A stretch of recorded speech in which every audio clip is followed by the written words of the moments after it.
This year for March Missions, we're seeking to raise support to plant churches in Nigeria. This is a cause that's been very close to Sunlight's heart, and we've been planting churches there since the year 2015.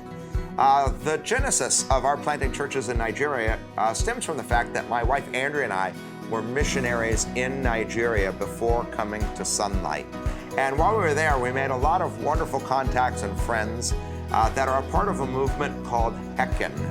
And HECAN is an indigenous church planting movement. They've planted hundreds of churches over the last 30, 40 years. And Sunlight became their first and is still the only international partner.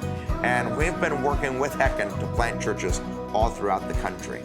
Let me give you a little timeline of what we've done so far.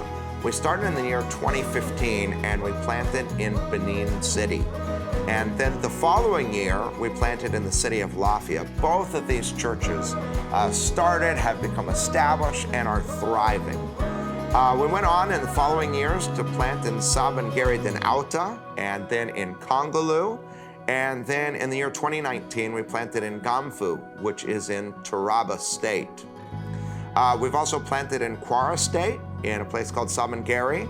And then in 2021, we planted two churches, one in Bauchi and the other in Port Harcourt. The following year, in 2022, we planted in Manager Island, which is part of the largest city in Nigeria, Lagos. And then last year, 2023, we planted in Asaba, which is in Delta State, and also the city of Kontagora, which is in Niger State. This has really been great because there are hundreds and now even thousands of people who have come to Christ and are part of these thriving churches in Nigeria. And so this is a cause that's just really dear to us.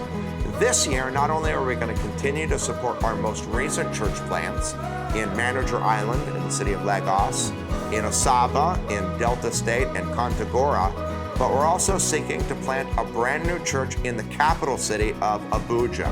We haven't planted there yet, and so we're excited to plant a church in the capital city. Thank you so much for supporting this cause.